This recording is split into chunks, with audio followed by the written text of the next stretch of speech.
ನಿಮ್ಮ ಹೆಸರು ನಿಮ್ಮ ಹೆಸರು ನಿಮ್ಮ ಹೆಸರು ನೋಡಿ, ಯಾರ್ದು ಒಬ್ರದ್ದು ಹೆಸರುಗಳು ಕರೆಯೋಕ್ಕೆ ನನಗಾಗಲ್ಲ. ಬಾಪ ಅಂತ ಕರಿತೀನಿ, ಬಾಮ್ಮ ಅಂತ ಕರಿತೀನಿ.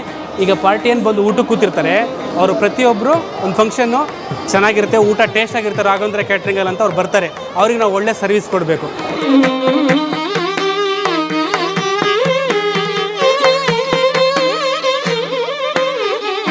ಒಳ್ಳೆ ಸರ್ವಿಸ್ ಕೊಡಬೇಕಂದಾಗ ನೀವು ನಗ್ತಾ ಏನು ಐಟಮ್ ಬೇಕು ಅಂತ ಕೇಳಿ ಬಿಡ್ಬೇಕು. ಯಾಕಂದರೆ ಅಲ್ಲಿ ಯಾವುದೋ ಒಂದು ಐಟಮ್ ಬೇಕಾಗಿರುತ್ತೆ ನಮಗೆ. ಬಾಮ್ಮ ಅಥವಾ ಬಾಪ ಅಂತ ಹೇಳ್ತೀನಿ, ಅವಾಗ ಬಂದು ನೀವು ಅವ್ರಿಗೆ ಕೇಳಬೇಕು.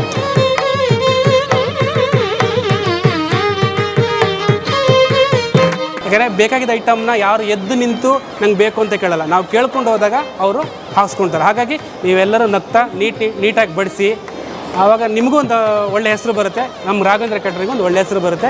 ಎಲ್ಲರೂ ಚೆನ್ನಾಗಿ ಬರೋ ಪ್ರತಿಯೊಬ್ಬರು ಪಾರ್ಟಿಯು ನಮ್ಮ ರಿಲೇಷನ್ ಥರ ನೀವು ಟ್ರೀಟ್ ಮಾಡಬೇಕು. ಈಗ ನಿಮ್ಮ ಮನೆ ಫಂಕ್ಷನಲ್ಲಿ ನೀವು ಹೇಗೆ ಟ್ರೀಟ್ ಮಾಡ್ತೀರಿ, ಯಾರು ಬಂದಾಗ ಆ ಥರ ಟ್ರೀಟ್ ಮಾಡಿ ನೀವು. ನಮಸ್ತೆ, ನಾವು ರಾಘವೇಂದ್ರ ಕ್ಯಾಟ್ರಿಂಗ್ ಅವರ ಊಟಗಳೆಲ್ಲ ಮಾಡಿದ್ದೀವಿ. ನಾವು ಆರ್ಡ್ರುಗಳು ಕೊಡ್ತಾ ಇರ್ತೀವಿ. ತುಂಬ ಚೆನ್ನಾಗಿ ಅವ್ರದ್ದು ಅಡುಗೆಗಳು ಚೆನ್ನಾಗಿರುತ್ತೆ, ಸ್ವೀಟ್ಸ್ ಚೆನ್ನಾಗಿರುತ್ತೆ.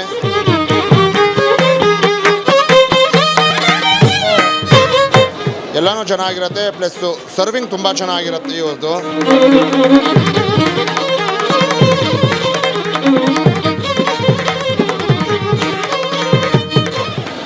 ಯಾವುದೇ ಇದಿಲ್ಲದೆ ನೀವು ಕ್ಯಾಟ್ರಿಂಗ್ ಕೊಡಬಹುದು. I've tried a few times Raghavendra's catering services. It's excellent. All the food what he makes, very nice and authentic veg food.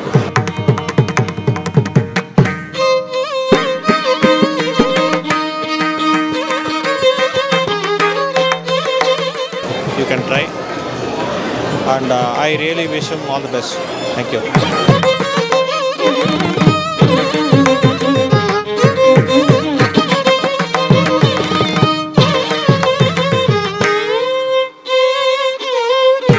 ರಾಘವಣ್ಣವ್ರ ಅಡುಗೆ ತುಂಬ ಚೆನ್ನಾಗಿರುತ್ತೆ.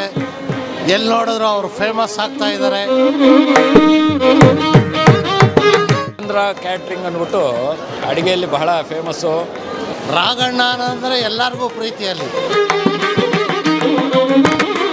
ರಾಘವೇಂದ್ರ ಕ್ಯಾಟ್ರಿಂಗ್ ಅಂತ ತುಂಬ ಶುದ್ಧವಾಗಿ ನಗನಗ್ತಾ ಅದೇ ಬೇಕಾಗಿರೋದು. ಊಟ ಬಡಿಸೋರು ನಗನಗ್ತಾ, ಮತ್ತು ಅವರೆಷ್ಟು ಖುಷಿಯಾಗಿರ್ತಾರೆ ಅದೇ ಥರ ಅವರು ಅಡುಗೆ ಕೂಡ ಚೆನ್ನಾಗಿರುತ್ತೆ ಅಂತ.